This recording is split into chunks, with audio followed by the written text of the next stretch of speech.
अगर तुम किसी गुफा में नहीं रहते हो तो तुम्हें पता चल गया होगा कि पीसी रैम और एसएसडीज के प्राइस भाई 300% तक के बढ़ चुके हैं। किरिश का सुनने का गाना। किरिश का पर भाई मुझे क्या फर्क पड़ेगा, मैं तो स्मार्टफोन पर गेमिंग करता हूँ। तो लाडला तुम्हें पता भी नहीं है कि स्मार्टफोन्स की साइलेंटली प्राइस बढ़ा दी गई है, जो कि 1000 से 1500 तक के बढ़ चुकी है।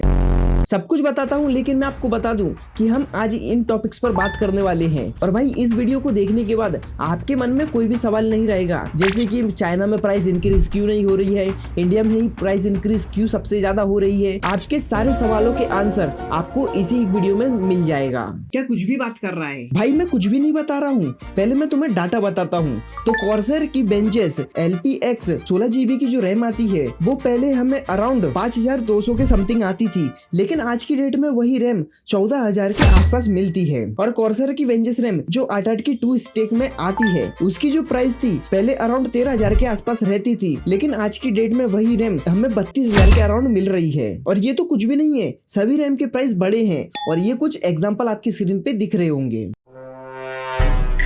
अरे वो सब ठीक है, तू ये तो बता कि फोन के बारे में क्या बता रहा था। फोन्स का भी बता रहा हूँ। तो वीवो, iQOO, रियलमी, सैमसंग जैसे सारी ब्रांड्स पर 1000 से 1500 रुपए तक के प्राइस बढ़ चुकी है। और न्यू फोन की प्राइस तो भाई 20-20 हजार से बढ़ चुकी है। तुम देख ही रहे होंगे, जो फोन iQOO 13 50-55 हजार के आसपास आया था, वो आज की डेट में 70 और 75 के आसपास लॉन्च हुआ है। लेकिन चाइना में ऐसा नहीं है। चाइना में ये जो प्राइस है वो नॉर्मल है पहले की तरह, यानी पहले जो फोन लॉन्च हुए थे उसी फोन के आसपास उनकी आज की डेट में प्राइस निकल के आती है। तो लाडलो, अगर अभी तक आपको ये वीडियो पसंद आ रही है तो वीडियो को लाइक और चैनल को सब्सक्राइब जरूर कर देना। चल भाई मैंने मान लिया, पर ये तो बता आने वाले टाइम में क्या क्या महंगा होने वाला है। बता रहा हूँ। तो आने वाले टाइम में स्मार्टफोन्स, पीसी, लैपटॉप्स, फिर ईयरबड्स, वेरेबल एक्सेसरीज और गेमिंग कंसोल, ये जो सारे इलेक्ट्रॉनिक डिवाइसेस हैं जिनमें मेमोरी या रैम का यूज होता है, वो सारे महंगे होने वाले हैं। लेकिन भाई ये क्यों महंगा हो रहा है, मतलब इसका रीजन क्या है? तो लाडलो, इसके मेजर सबसे बड़े 2 रीजन है, जिसमें एक रीजन जो है वो ग्लोबल है और दूसरा जो रीजन है वो सिर्फ इंडिया के लिए स्पेशल है। तो पहला जो सबसे बड़ा रीजन है जो ग्लोबल लेवल पे हो रहा है वो है AI। तो गूगल, Amazon, माइक्रोसॉफ्ट और एनवीडिया जैसे कंपनीज अपने AI मॉडल्स को ट्रेन और रन करने के लिए इन्हें बड़े बड़े डेटा सेंटर्स लगते हैं, ताकि उन्हें वहां पर इम्प्रूव किया जा सके, ताकि वो आपको बढ़िया रिजल्ट दे सके। और इन सर्वर को चलाने के लिए लगती है बहुत सारी रैम, सच में भाई बहुत ज्यादा रैम लगती है। तो ये जो AI कंपनीज है वो बहुत सारी बल्क में रैम और SSDs मैन्युफैक्चर से खरीद रही है, यानी जो मैन्युफैक्चर पहले हमारी डिमांड पूरी करता था, मतलब मार्केट में सप्लाई करता था, वो सप्लाई को कट करके वो AI कंपनीज को अपनी रैम और SSD सप्लाई कर रही है, जिसके वजह से जो कंज्यूमर मार्केट है वो कंज्यूमर मार्केट में रैम की कमी बहुत ज्यादा हो चुकी है और डिमांड पहले से ज्यादा बढ़ चुकी है रैम और SSDs की। और तुम्हें शायद नहीं पता होगा कि AI डेटाबेस कितनी मेमोरी कंज्यूम करता है। तो AI के डेटा सर्वर में जो एक सिंगल रैक होती है, तो उसमें 500 से 1500 स्मार्टफोन्स के बराबर मेमोरी लगती है। वो सब तो ठीक है,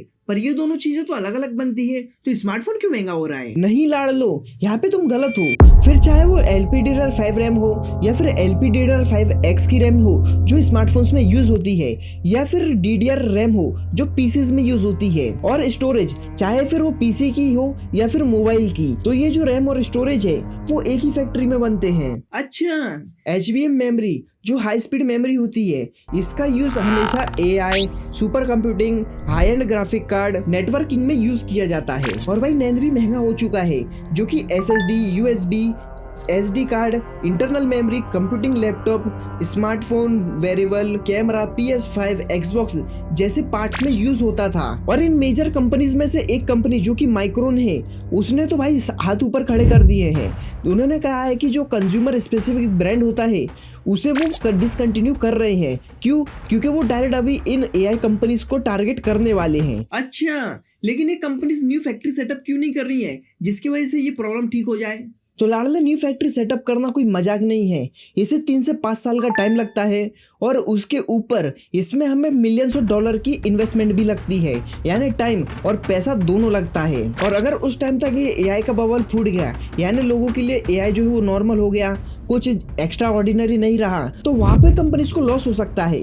इसलिए मैन्युफैक्चरिंग फैक्ट्री सेटअप ना करके बल्कि वो बल्क में प्रोडक्ट्स को बना रही है ताकि वो एआई कंपनीज की डिमांड्स को मीट कर सके। फिर भी एक अंदाजा तो बता। तो ये जो प्रॉब्लम है ना जल्दी खत्म नहीं होने वाली है, क्योंकि आने वाले टाइम पर और भी एआई कंपनीज आ सकती हैं और एआई कंपनीज और भी बिल्ड हो सकती हैं और चैट जीपीटी भी बहुत ही ज्यादा ग्रो कर सकता है। यानी अगर उसके पास ज्यादा डेटा रहा तो उसे रखने के लिए उसे और भी डेटा सेंटर्स एक्सपांड करने पड़ सकते हैं। अलग अलग कंट्रीज में इन्हें अपने डेटा सेंटर्स बनाने पड़ेंगे। तो ये जो डिमांड है ना जल्दी खत्म नहीं होने वाली है। और अगर आप मेरा अजम्पशन ले तो ये जो प्रॉब्लम है वो 2027 के एंड या फिर 28 की स्टार्टिंग तक हमें ये खत्म होती हुई दिख सकती है। एक मिनट, तो क्या फ्यूचर में जीपीयू भी महंगा हो सकता है? हाँ बिल्कुल, फ्यूचर में जीपीयू की प्राइस बढ़ सकती है। तो भाई आखिर में मैं करूँ क्या?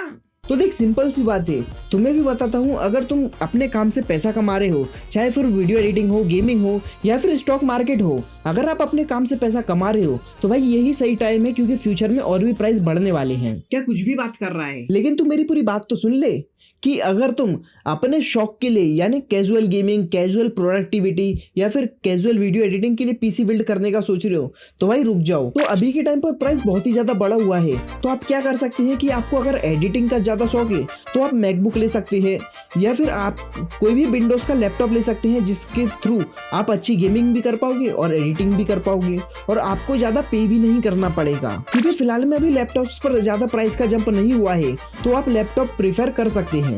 लेकिन चाइना में प्राइस क्यों नहीं बढ़ रही है? तूने तो मेरी बात काट दी थी। तो दूसरा सबसे बड़ा जो रीजन है जिसकी वजह से हमें इंडिया में और भी ज्यादा पे करना पड़ रहा है लेकिन चाइना के अंदर नहीं, क्योंकि भाई देखो चाइना के अंदर जो है वो बहुत ही ज्यादा कड़क कंपटीशन है। चाहे फिर वो लैपटॉप्स हो, मोबाइल्स हो या फिर कोई भी इलेक्ट्रॉनिक्स आइटम हो, वहाँ पे कंपटीशन सबसे ज्यादा है।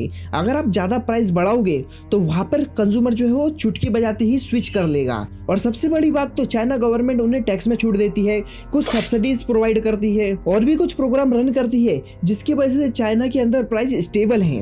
लेकिन तू तो 2 रीजन बताने वाला था ना, इसकी बात पे आप ज्यादा ध्यान मत दो। सबसे बड़ा रीजन ये है कि अब $1 की जो कीमत है वो 91 रुपीज के आसपास हो चुकी है, जिसके कारण इंडिया को और भी ज्यादा पे करना पड़ता है। एक एग्जांपल से समझाता हूँ। मान लो कोई जो रैम है वो शॉर्टेज की वजह से 20% उसका ग्लोबल प्राइस बढ़ चुका है और रुपी जो है वो 6% गिर चुका है। तो इंडिया में उस रैम की जो प्राइस है वो 30 या फिर 27% से अप होगी, क्योंकि उसके अंदर इंपोर्ट ड्यूटीज, जीएसटी, लॉजिस्टिक और रिटेलर के प्राइस ऐड होंगे। इसके वजह से इंडिया के अंदर इन चीजों पर ज्यादा असर गिर रहा है। तो मैंने लगभग आपको सारी चीजों के बारे में बता दिया है। अब मुझे नहीं लगता कि आपको कोई दूसरी वीडियो देखनी पड़ेगी कि भाई इंडिया के अंदर इन चीजों की प्राइस क्यों बढ़ रही है। चाहे फिर स्मार्टफोन हो, पीसी हो, लैपटॉप हो, किसी की भी प्राइस क्यों बढ़ रही है आपको अब पता है। और इस वीडियो को अपने दोस्तों के साथ भी शेयर करना ताकि उन्हें भी पता चले कि इन चीज़ों की प्राइस क्यों बढ़ रही है और वो भी अपना थोड़ा सा रोला जमा सके दूसरों के सामने।